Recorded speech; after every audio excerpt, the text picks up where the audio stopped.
daw si Clarissa. At ang nakakita ng bangkay niya, si Rachel. Hindi pa ako nakakapatay ng tao, tsaka gusto ko magkaroon kami ng pamilya ni Rachel. Yung maayos yung buhay ko.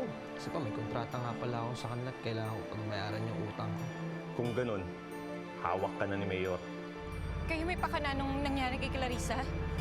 Wala akong sinasabing ganon. Ang sa akin lang, para sa kaligtasan. Ano pang problema mo kay Mayor Guatlo, Rachel, ha? Dapat ka nga sa akin. Hindi ko na maintindihan yung mga sinasabi mo, eh.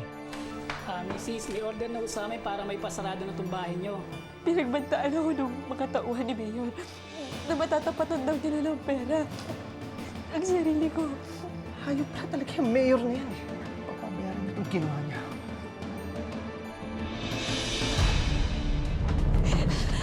Levi! Levi, ano ka ba? Alam mo namang wala kang laban kay Mayor, di ba? Marami siyang mga tauhan. Wala akong pakialam! Ha? Nagkamali siya, harapin niya ako, magkakamatayan kami! Hayaan mo na kasi, palampasin mo na lang.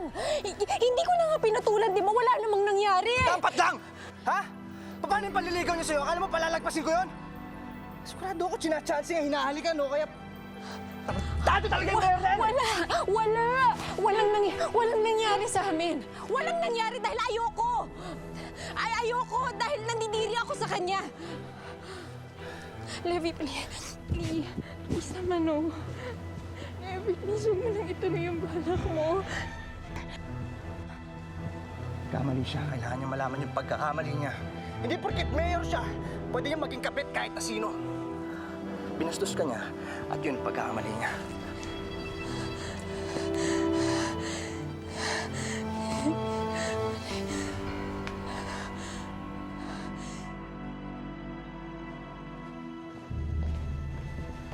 Sandali. Pwede bang unahin na muna natin yung presentation sa Builders Association bago tayo pumunta sa Burol? At sino nagsabi sa'yo yung pupunta ka sa Burol? Ako lang ang pupunta sa Burol. Let me handle this mess for the nth time. I'm sure maraming press doon. Baka mamaya kung nung lumabas sa bibig mo at madawit pa tayo lalo.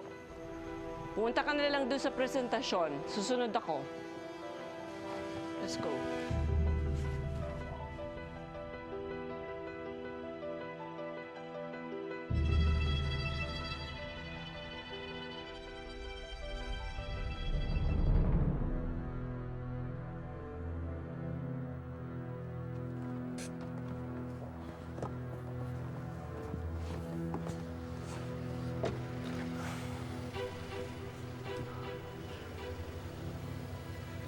Tao po. Tao po. Gina? Gina? Tao po. Ay, wala na pong tao dyan. Niremata ng bangko yung bahay nila kanina. Niremata? Oo, ayan o, nakakandado na yung bahay nila. Ganun ba? Baka alam niyo kung saan sila lumipat. Pagkakaalam ko po doon banda. Bandang kano doon. Tapos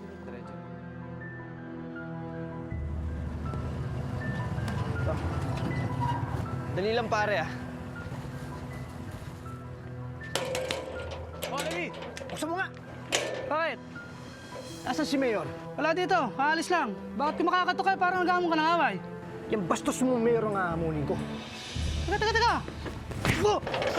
Teka! Hindi ako lalaban! Teka! Levi! Teka! Teka lang! Hindi ako lalaban sa'yo! Nasaan? Nasa munisipyo. May conference daw sila doon. Sa munisipyo tayo.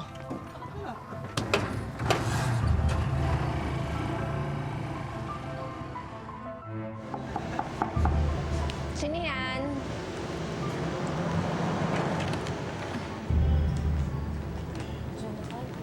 Gina, kamusta ka?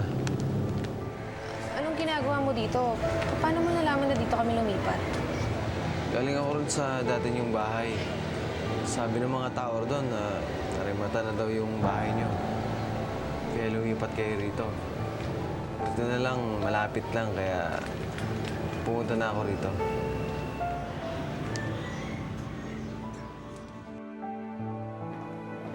Excuse me, miss.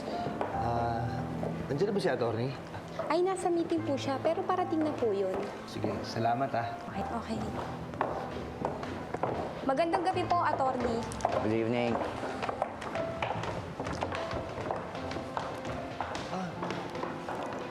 Magandang gabi ho. Ako si Levi, naalala niyo pa ba? Magandang gabi. Pasensya na ako sa istorbo, kailangan ko lang ho kasi talaga yung tulong ninyo. Gawa ng magsasampa ho ako ng kaso sexual harassment po. Sino ba ang involved? Kailangan makakuha tayo ng salaysay sa mga biktima. Yung nobya ko si Rachel. At ang nangharas? Yung hayop na Mayor Guatlon na yun. Teka, dito tayo sa tabi. Ano ba nangyari? Pinagdadrive ko pa naman yung anak niya. Hindi ko akalain na ganun siya kasama. Anak, sigurado ka ba sa sinasabi mo?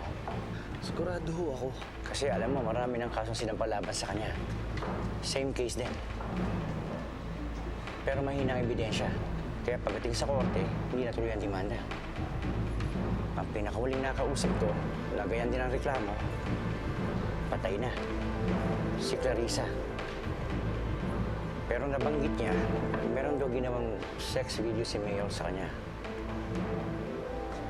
Malas lang dahil hindi niya nasabi ko saan to pwede mahanap. Hindi, attorney. Hindi ko nagalaw ni Mayor si Rachel. Wala akong nangyari sa kanila.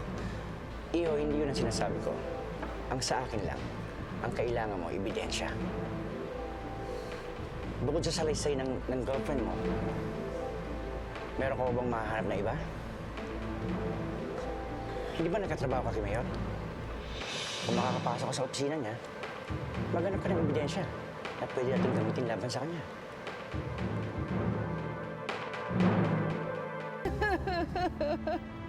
Anak! Anak ko!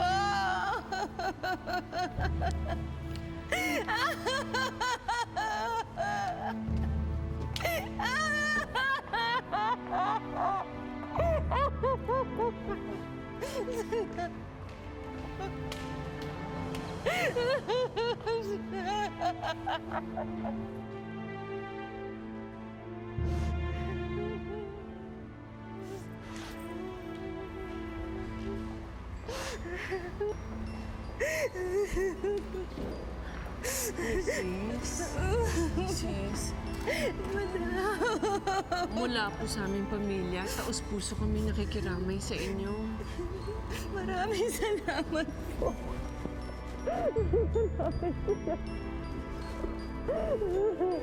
Bonnie. Sis, konting tulong lang po para sa pamilya niyo. Salamat po. Walang anuman. Madam, upo muna po tayo. Maupo muna kayo. Madam. Naintindihan ko po. Salamat po, Madam. Walang anuman po.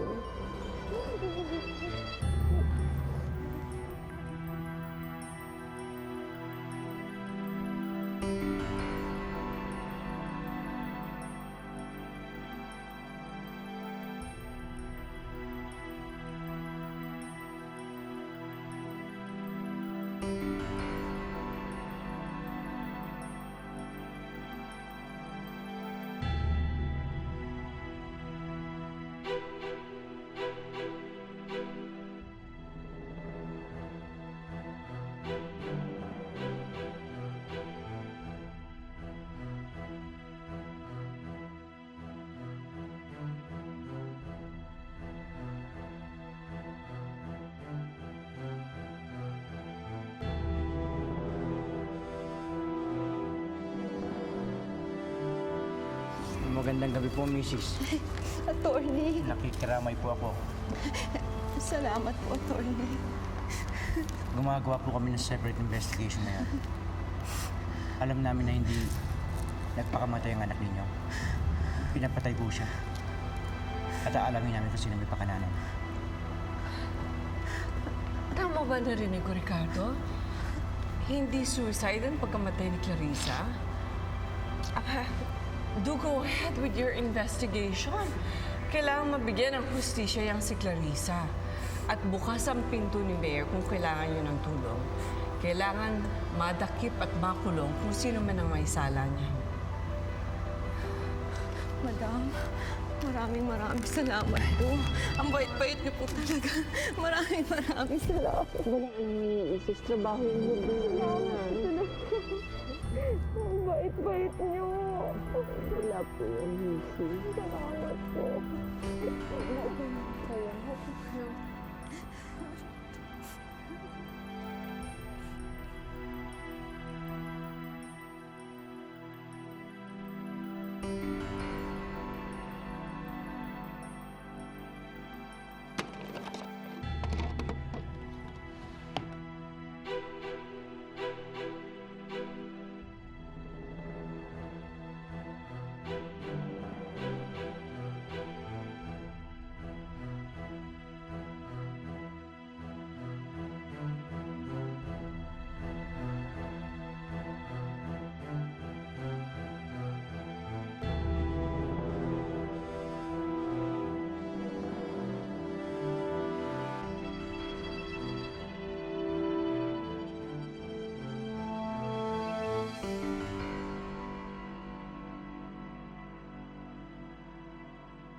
Hayop ka, Mayor!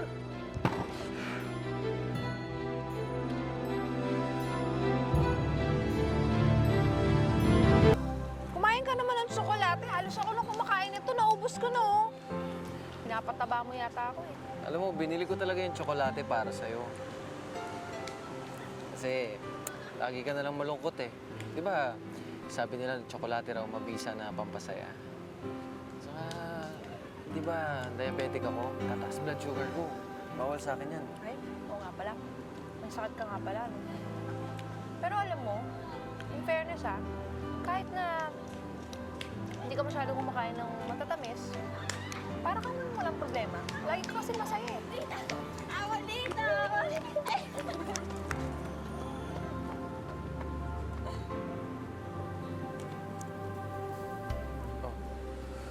Huwag mong sabihing naiinggit ka sa kanila. Kasi hindi ka na makatakbo tulad nila.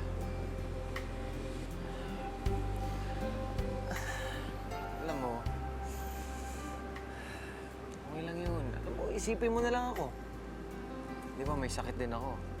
Maya't maya, tumataas yung blood sugar ko. Pero ayos lang yun. Kasi alam ko, gagaling din ako.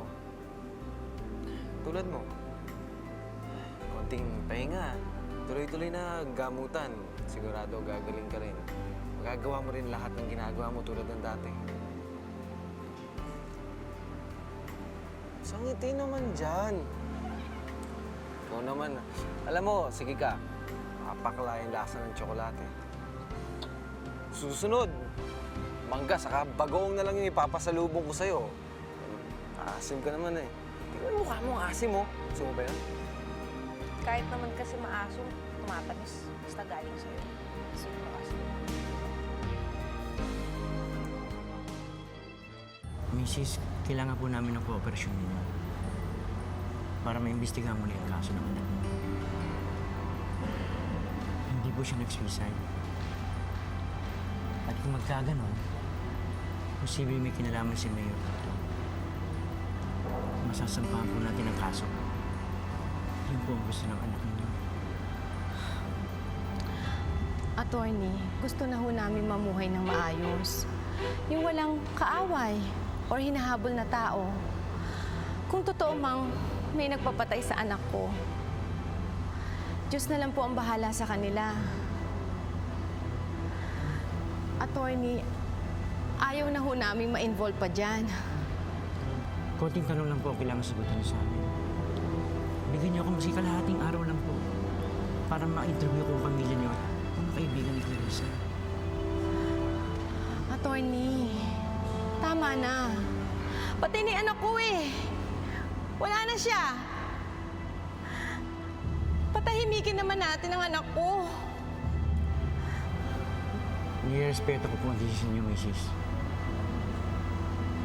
Pero baka pwedeng ito na lang ang sagutin ninyo. Sino huling kausap ni Clarissa?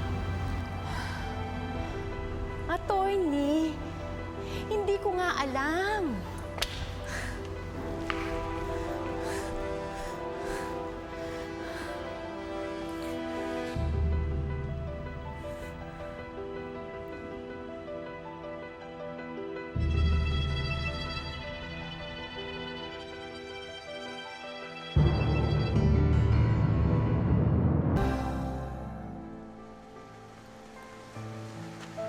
Don't tell me din buwan yung Apple. Ang lakas ng kutob kong niloloko ka ni Jonathan. Pwede ba, Jules? Tama na, please. Apple, kailangan mo na kasing tanggapin sa sarili mo na hindi ka niya mahal. Kita mo naman, di ba? Ibang-iba siya pagkasama na si Gina. Ano ka ba, Jonathan? Patawa ka naman patawa eh. Sige ka, di ba sabi nila kapag ka masyado kang masaya, may kapalit na nalungkot. Huwag mong isipin yun. Dito yun. Sabi-sabi lang yun. Saka, sa conference pa sila, Mami. Hindi nila mahalata. Matapos ang maganda na pa sa kanya. Basta na lang magkakaano sa akin. Ito lang. Dapat sinabi mo yan sa kanya sa harap niya. Dapat pinaramdam mo sa kanya yan. Gusto mo ba ako magsabi sa kanya? Dapat di kanya ginaganyan eh.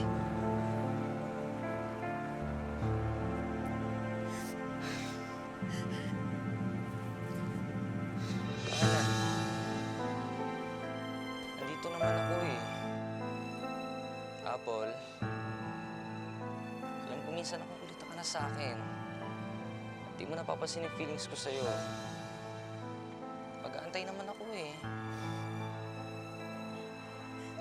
Kailangan mo lang talagang tanggapin, Apple, na hindi talaga kayo meant to be ni Jonathan. Tanggapin mo lang yun.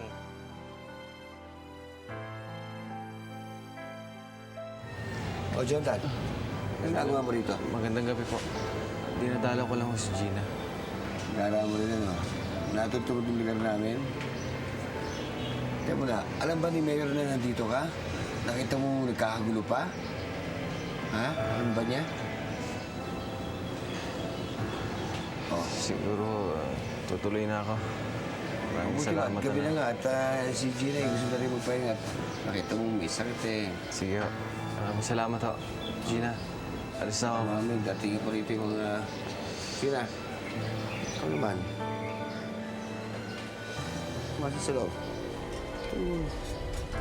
We are honored that San Felipe is chosen as one of the cyber gateways here in Northern Luzon. Our vast lands and manpower can support your company's need to build and run call center operations. Any question? Hayop ka ba yan? Wala kang pinapalagpas, ano? Ano ibig sabihin to, Levi? Baba mo yung baril mo! Guards! Eto, gago ka. Dala ko yung ebidensya na kakamihan mo. Pati yung nobya ko pinagnanasaan mo, kinuha mo ng video ako naliligo sa banyo!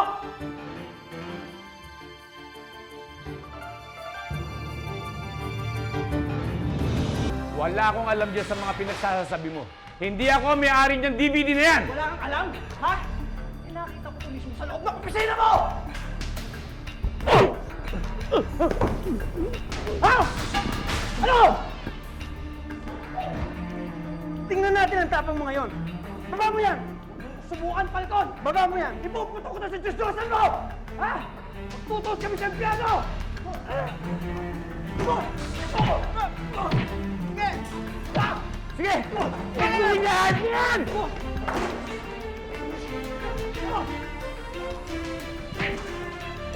Ang lakas naman ng loob mo lusubin ako. Baka nakakalimutan mo. Mayor ako at driver ka lang. Wala akong pakialam! Ha? Kahit presidente ka pa, kung utang mo nangyakis ka, sulit pa rin ka! Oh! Ha? Ano nangyayari? Pinubugbog nila si Levi! Bigla na lang siya nag-amok, Jonathan. Nung mahuli siya ng mga guards na nagnanakaw. Hindi ako magnanakaw! Jonathan! Yung tatay mo, pinapamigay siya sa ako! Ha? Pakita ko sa inyo niya! Tinuli niya sa reason na bigla pa narinig ko sa bayaw! Dad! Totoo ba yun? Hindi totoo yung mga sinasabi niya. Magnanakaw siya! Anak, sinugod niya ang daddy mo. Nagnakaw siya at nahuli siya ng bodyguards natin. Pakawalan mo si Levi! Hindi ako magnanakaw! Jonathan! Ano? Ha?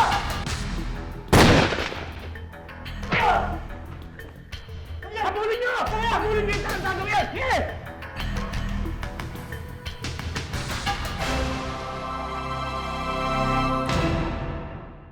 Sa lahat naman ng gagawa ng katarantaduhan, ikaw na yata ang pinakatanga, Edmundo.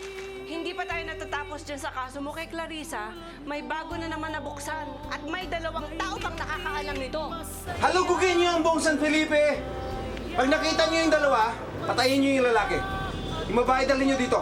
Dahil sa kalinda ng anak mo yun, sa Levi yun. Alam mo, mapapahamak tayo lahat. Kaya sabihin mo na ngayon pa lang.